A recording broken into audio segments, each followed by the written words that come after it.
Ok, vamos abrir essa caixa então. Hoje a gente vai fundo num texto que é assim, um marco mesmo no Novo Testamento. Romanos capítulo 4. E o tema é quente. Como é que alguém pode ser considerado justo, sabe, aceito por Deus? A tal da justificação. Para essa nossa conversa, a gente está com o texto bíblico aqui, Romanos 4, na Nova Almeida Atualizada, a NAA, com as notas de estudo, né? E também alguns comentários bíblicos que ajudam a gente a entender o contexto, o argumento do Paulo, o que está por trás. E qual a nossa missão aqui? É tentar entender mesmo a insistência do Paulo nisso. A justificação vem pela fé. É um presente. Não é um salário pelas obras. E ele não tira isso do nada, né? Ele vai buscar lá nos gigantes do Antigo Testamento, Abraão, Davi, porque isso era tão crucial para ele. E claro, o que essa conversa toda, de quase 2000 anos, tem a ver com a gente hoje. Olha, antes de entrar de cabeça no 4, só para situar quem está ouvindo, Nos capítulos anteriores, de 1 até 3:20 mais ou menos, Paulo já mostrou o cenário. Basicamente todo mundo, judeu, gentil, está no mesmo barco, debaixo do pecado. Ninguém alcança o padrão de Deus por conta própria. Aí, isso. E aí no finalzinho do capítulo 3 ele joga a bomba, né? A virada. Deus oferece um caminho, a justiça pela fé em Jesus. exato. E a pergunta que fica pairando e que Romanos 4 vai responder de forma brilhante é: tá, Paulo, mas essa ideia aí de fé é coisa nova? Rompe com tudo? Ou já tinha raiz lá atrás nas Escrituras? E essa pergunta era dinamite pura no primeiro século, né? A gente não pode esquecer que Paulo tá, dialogando com interpretações muito fortes da época. Muitos mestres judeus, os rabinos, eles tinham uma visão bem sólida sobre Abraão. Para eles, Abraão era o cara, justificado pelas obras, pela obediência exemplar, e isso antes da lei de Moisés. Ele era o íntegro dos íntegros, o mérito dele era indiscutível. Paulo tinha que desconstruir isso, não por falta de respeito, claro, mas para mostrar que o evangelho da graça não era invenção, era o plano de Deus desde sempre. Uhum. Que a salvação não depende do nosso desempenho, né? Exatamente, validar essa mensagem. E aí que a coisa fica realmente interessante. Porque Paulo não foge. Ele vai direto no coração do argumento judaico, usando a figura central deles, Abraão. Já nos versículos 1 a 5, o ponto é muito claro. Abraão foi justificado pela fé, não por obras. Paulo lança a pergunta: pois que diz a Escritura? E ele mesmo responde, citando Gênesis 15:6. Abraão creu em Deus, e isso lhe foi atribuído para a justiça. Essa palavra atribuído é a chave. No grego, logizomai. Parece técnico, né? Parece, mas era uma palavra comum. Vinha do mundo das finanças, da contabilidade, até do direito. Significava isso mesmo, lançar na conta de alguém. Creditar. Pensa bem, a justiça não foi algo que Abraão produziu ou mereceu. Foi algo que Deus depositou na conta dele. Tipo um crédito inesperado. Imerecido, isso. E por quê? Por causa da fé dele. Simples assim. E as implicações disso são gigantescas, né? Como Paulo mostra logo em seguida nos versículos 2, 4, 5. Sim, ele desdobra isso. Ele diz, olha, se fosse por obras, Abraão teria do que se orgulhar, pelo menos diante dos homens. A salvação seria tipo um salário. Justo. Você trabalhou, você recebe. Mas Paulo bate o pé. A Escritura, que é a autoridade máxima, diz outra coisa. Diz que foi por crer. E a fé não é uma obra a mais, né? De jeito nenhum. A fé é a atitude de confiar na promessa, de receber o que Deus oferece. É estender a mão vazia, sabe? Para receber um presente. Isso muda tudo. A justificação é um dom da graça. Não é pagamento por mérito. E a glória fica com Deus, que dá de graça. Não com a gente que conquistou. É radical mesmo. Pensar nisso num ambiente que valorizava tanto cumprir regras. Totalmente. Paulo está dizendo, olhem a Escritura. A base sempre foi a fé. Uau! Essa imagem do crédito divino realmente muda a perspectiva. Mas Paulo não para em Abraão. Ele traz mais um peso pesado, né? Versículos 6 a 8. Davi. E a felicidade que vem do perdão, não da perfeição. Ele cita o Salmo 32. Bem-aventurados aqueles cujas transgressões são perdoadas e cujos pecados são cobertos. Bem-aventurado o homem a quem o Senhor jamais atribuirá pecado. Poderoso, né? Porque Davi, bom, ele era chamado homem segundo o coração de Deus, mas a gente sabe das quedas dele. Adultério, assassinato, não era um histórico limpo. Nem um pouco. Então, onde estava a felicidade dele, a bem-aventurança que o Salmo descreve? Não era em ser perfeito, era na experiência do perdão de Deus, um perdão radical. A verdadeira felicidade, para Davi, e na leitura de Paulo, é saber que seus erros, suas falhas, são perdoados, cobertos e, o mais importante, Deus escolhe não lançar isso na sua conta. A justificação aí é Deus dizendo, essa dívida eu não vou cobrar. Exatamente. Complementa perfeitamente o exemplo de Abraão. Com Abraão, a gente viu a justiça sendo creditada pela fé. Com Davi, a gente vê o outro lado, o pecado sendo não creditado, não imputado, por causa da graça. O tal do crédito duplo, né? Que alguns teólogos falam. Isso. Implicitamente está aí. Deus não só nos credita uma justiça que não é nossa, a de Cristo, mas também não debita os nossos pecados. A pessoa feliz, a pessoa abençoada, não é quem não peca, mas quem é perdoada. Aquela contra quem Deus decide não registrar a dívida. Davi sentiu isso na pele. E Paulo usa isso para mostrar que a justificação pela graça não era invenção dele. Já estava lá. Exato. Tinha raízes profundas. Judeus. Tudo bem, Paulo, mas essa bênção, essa justiça aí, não é só para nós, o povo da aliança, marcado pela circuncisão? Sim, e a resposta de Paulo, nos versículos 9 a 12, é talvez o argumento mais engenhoso do capítulo. A fé de Abraão veio antes da circuncisão. É um argumento de tempo, né? Cronológico. Demolidor. Ele pergunta, essa felicidade é só para os circuncisos ou para os não circuncisos também? E volta para Gênesis.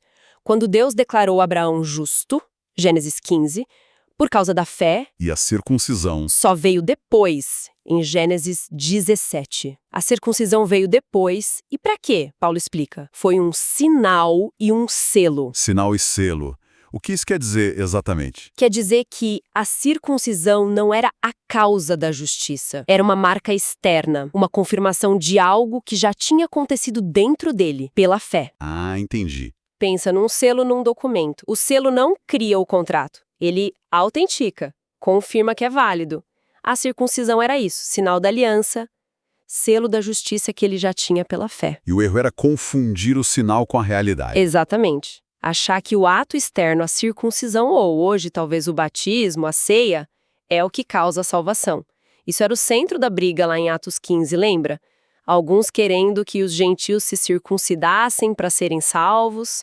Ao mostrar que a fé de Abraão veio antes, Paulo abre a porta, Abraão se torna um pai de todos que creem. Judeus crentes, gentios crentes. O que une não é o ritual, é a fé. É a fé. A mesma fé que Abraão teve. Isso.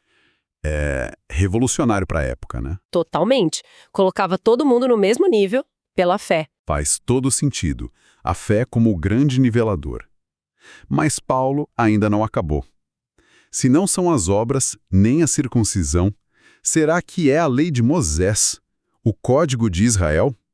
Nos versículos 13 a 17, ele vai para cima disso. A promessa veio antes da lei.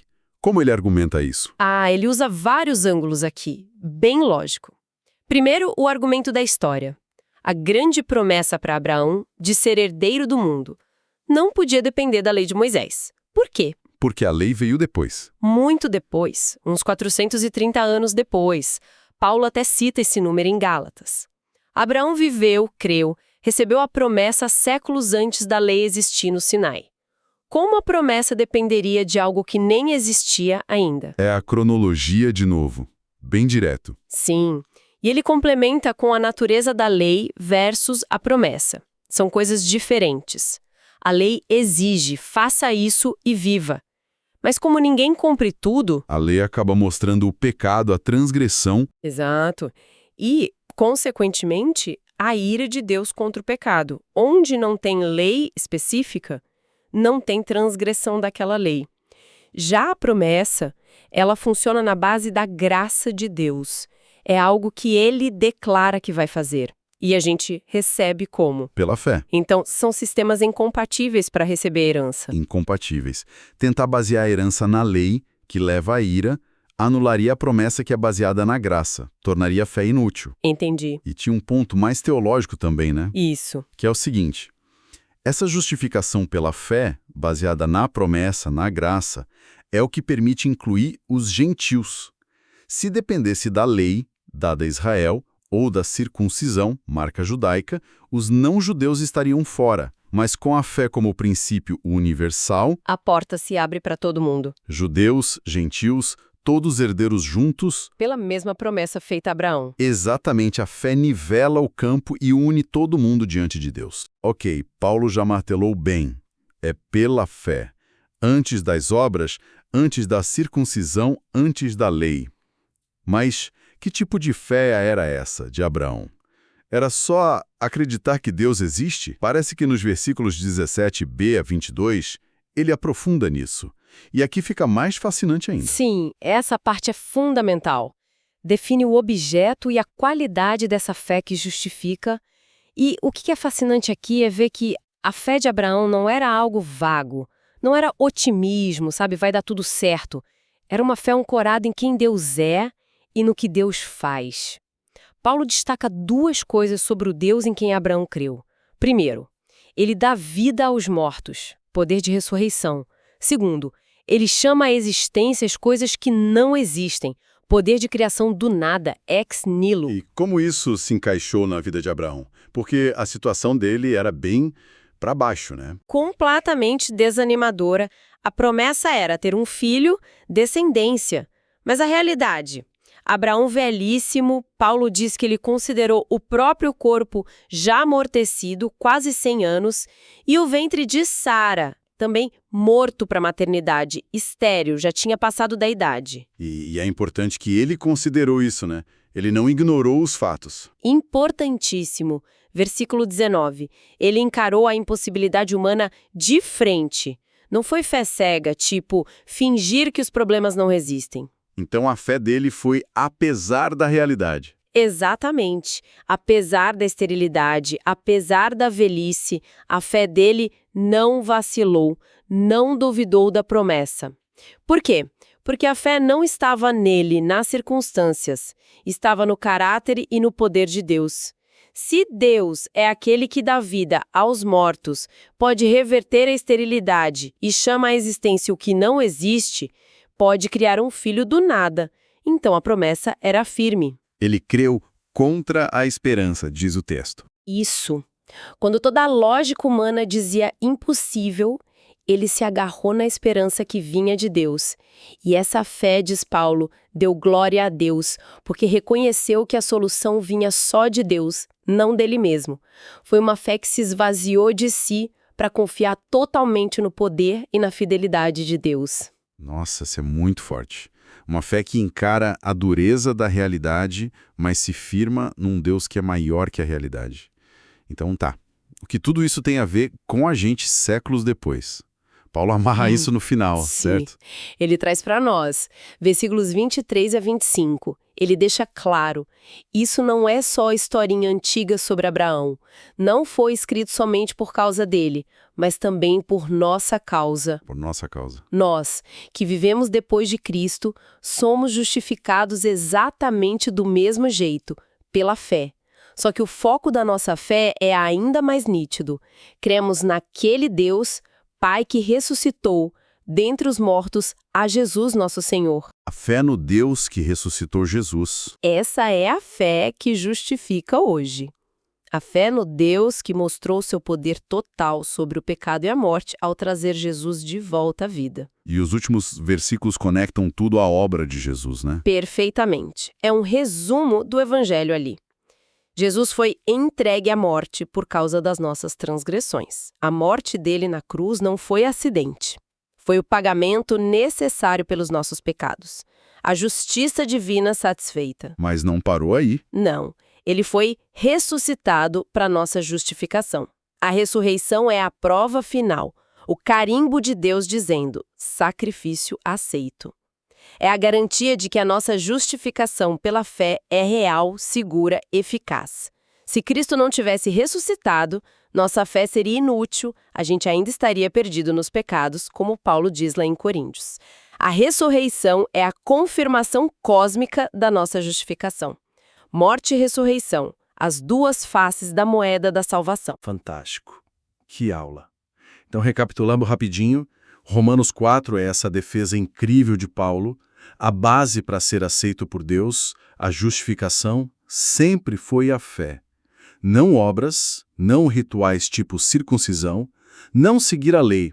Ele usa Abraão e Davi, do próprio Antigo Testamento, para provar isso. E a fé modelo é a de Abraão. Encara o impossível, mas se firma no poder e na fidelidade de Deus. E para nós hoje, essa justificação está garantida pela morte de Cristo pelos nossos pecados e pela ressurreição dele que valida tudo. É isso. Precisamente. O que nos leva talvez a um pensamento final. Algo para a gente pensar depois. Se a justificação é isso mesmo, um presente totalmente merecido, recebido só pela fé na obra de Cristo, na fidelidade de Deus, como Abraão mostrou, que diferença prática isso deveria fazer no nosso dia a dia? Como essa verdade mexe com a forma como a gente lida com o nosso próprio desempenho espiritual? Com as nossas falhas, que são inevitáveis? Se a aceitação de Deus não depende de como a gente se sai, como isso redefine nossa busca por segurança, por valor? A dinâmica do nosso relacionamento com Ele. Será que a gente vive mesmo à luz dessa liberdade radical que Paulo descreve? Fica a reflexão.